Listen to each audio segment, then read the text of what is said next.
Hey guys, guess what? Daisy's coming home today. Now, there's no way to 100% tell. Well, there is, I guess. Let's put it this way. She didn't pee on a stick, so we don't know 100% if she's pregnant. However, she did pass the time where she should be going back into heat. There was no sign of that.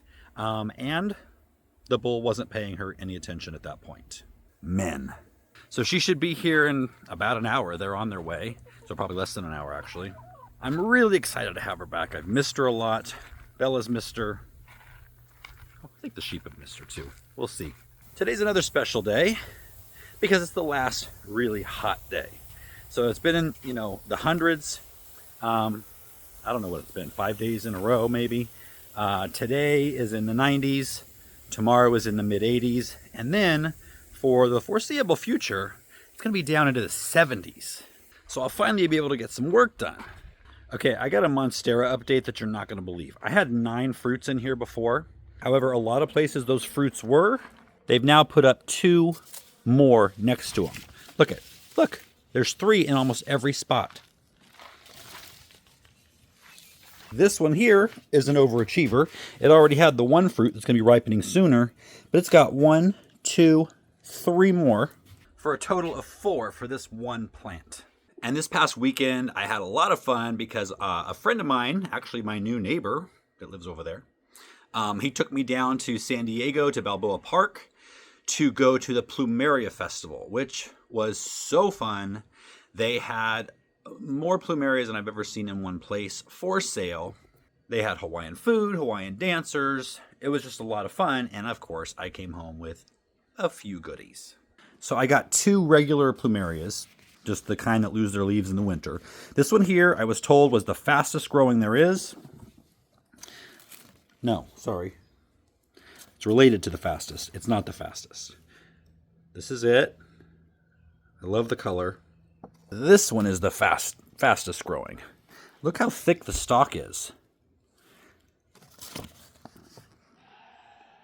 So I'm excited for both of those. However, I'm really excited about this one here.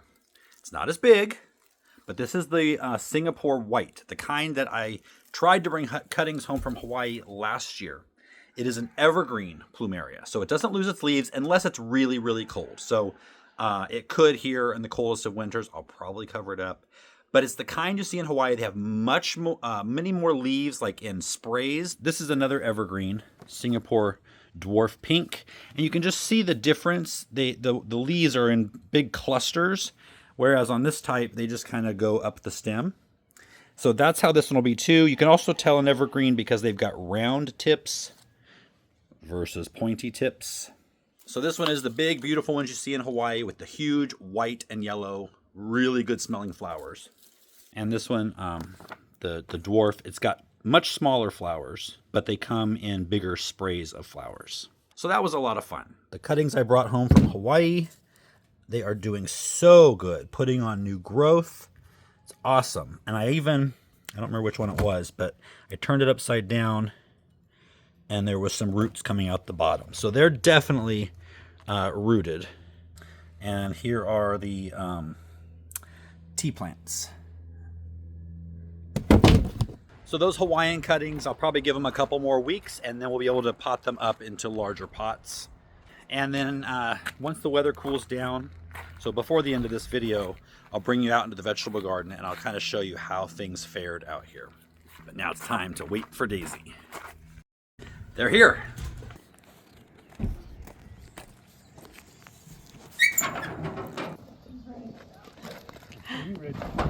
Hi, Daisy! Yeah. Welcome home! Good stuff.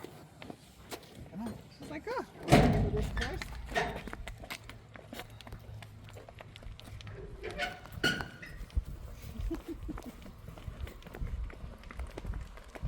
Bella, is your friend back? Bella's been very bored without her. And just let her roam around the pasture? Okay. All right.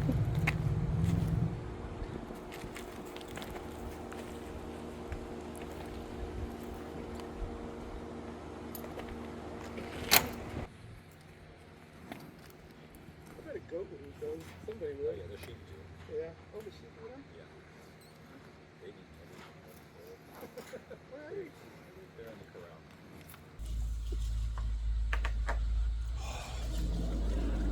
Nice and cool today. It's supposed to be like 85 is the high today, I think, and then tomorrow goes down to the 70s. Oh, it feels so good. So we just let Daisy kind of get back to... Wow. Get used to being back here yesterday. Didn't bother her too much. She's already begging for food this morning. Back to her old ways. You watching over them? You watching over them?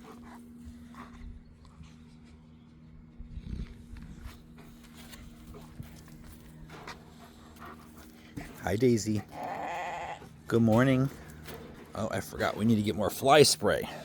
Ran out while she was, or right before she left, and forgot to get it before she came back. Forgot about the big poops. Nice to have you back.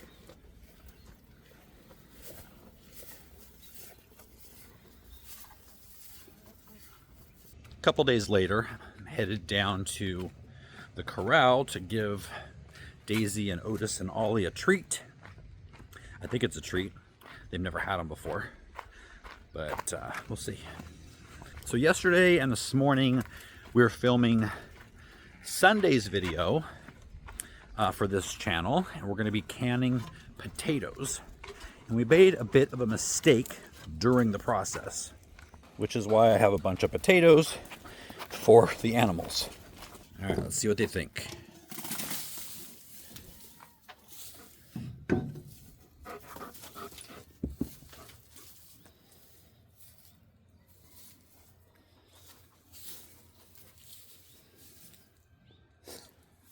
Not a lot of interest. Well, there's some interest, just not a lot of chewing. What?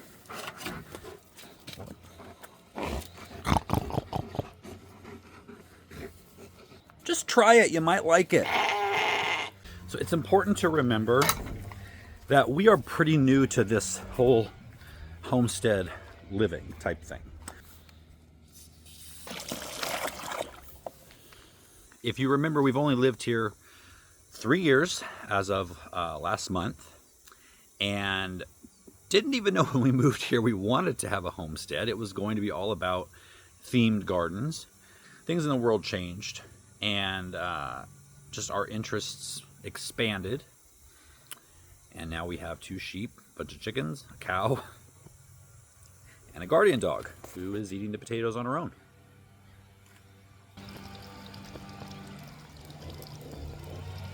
Anyway, so we're kind of learning along with showing the process of learning. And through that whole process, we're hoping to inspire you to learn. There'll be more to learn from us as we learn ourselves. But, you know, just like the canning, we haven't canned very much. We're planning to get a lot more of that done this late summer and fall. And we'll take you through that process and teach you what we know. And as we learn, we'll teach you more. And, you know, we're not winging it by any means. I certainly wasn't going to bring livestock around not knowing in advance as much as I possibly could about how to care for them. And I used YouTube for that. I used books for that. But a big portion of that came from the School of Traditional Skills. And if you guys have been around a while, you know that I am actually an instructor for the School of Traditional Skills, which is an online learning platform for anything gardening / homesteading. I did a class, a raised bed gardening class a couple of years ago, and then you guys know that they were here in May of this year filming my second class for them on companion planting. And that was a lot of fun, and I can't wait to see it come out. It comes out next month. And for those of you who are part of the School of Traditional Skills as members, as students, I've heard some great things from you, but for us, it's been just wonderful to have as a resource. We would not have felt confident getting Daisy if it weren't for their class on dairy cows. We would not feel as confident about canning if it weren't for their class on pressure canning. And as far as the pasture is concerned, learning a lot about how to set up rotational grazing, even on this small space. So, all that to be said, they're not sponsoring this video, but they are having their summit. I believe it's from September 23rd to the 27th. I'll put the date on the screen if that's wrong. And I'm going to be having, I think it's an 1.5 to 2 hour segment. So A lot of their instructors are going to be on there for large segments that you can join for free and see what this is all about. Mine is going to be on September 23rd.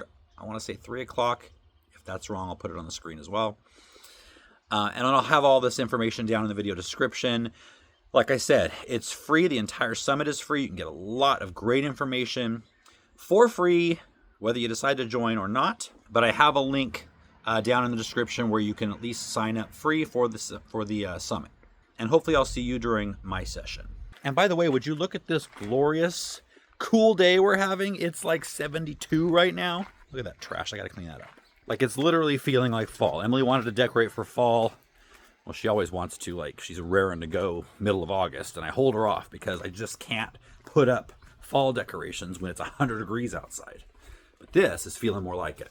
So tonight's my mom's birthday, and I'm going to put on some tri-tips on the smoker, and we're going to have some corn on the cob out of the garden. I know so many of you are going to ask what I did with this, because I know you did that on the Kahlua pork. I just put some yellow mustard, good amount of salt,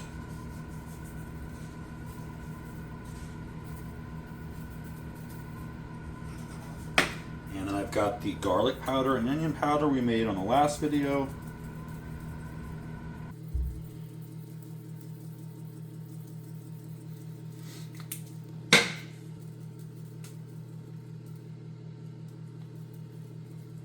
And black pepper.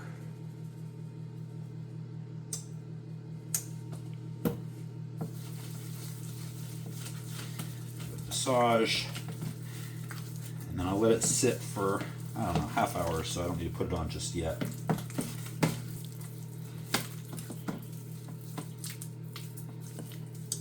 All right, I'm going to preheat the smoker to 225 for about 15 minutes.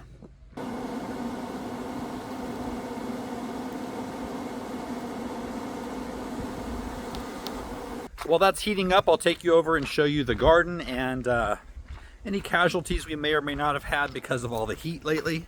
All in all, I have to say it looks pretty good. We'll start with the tomatoes. I've still got the shade cloth up. I'll probably take that off tomorrow. But they look great. There is some leaf curl, but only where the second shade cloth wasn't. So just at the bottom, and I'm okay with that. No other leaf curl, no spots, no nothing. The flowers are still on there. In fact, they've got little baby fruits on them. So that is very promising for next year. Yeah, I think next year is going to be a good tomato year. The apple trees, the leaves did get scorched, but a lot of these leaves are going to be pruned off anyway because these are the branches that need to be cut down. Sweet potatoes love the heat. Wasn't worried about them at all. Bees are going nuts over the basil. The squash, it did okay. I don't think this is the heat. I think this actually, this actually grew over and broke off. So that's not the heat's fault. The okra are loving the heat. Don't you just love okra blossoms? I've actually harvested a handful off of here already. There's one right here that needs to be harvested. Zinnias are loving the heat. I did cover the peppers up. What I've noticed is that anywhere that any sunlight directly hits them, they are getting scalded.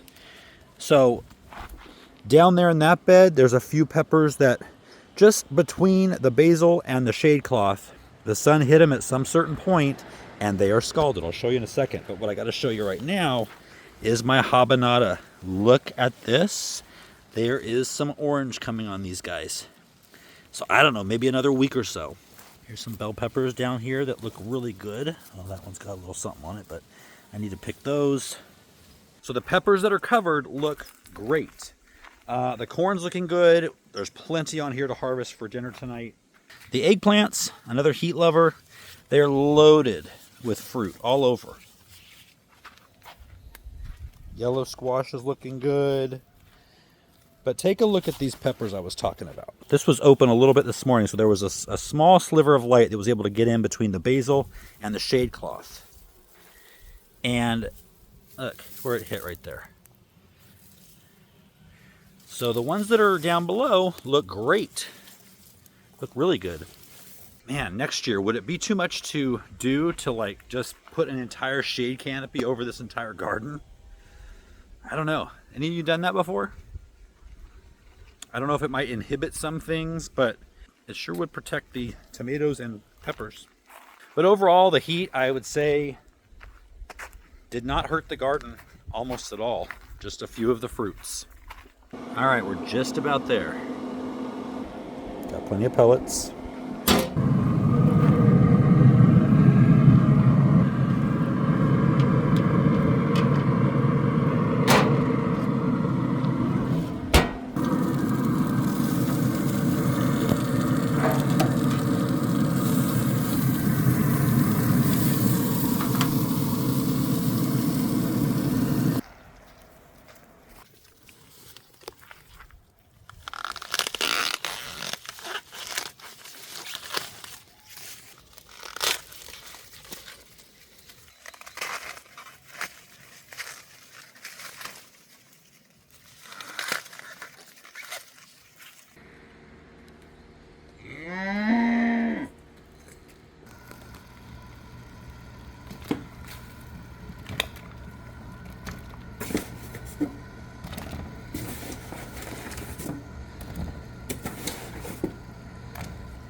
We had a very nice time with my mom on her birthday. The food was delicious. I think she enjoyed it.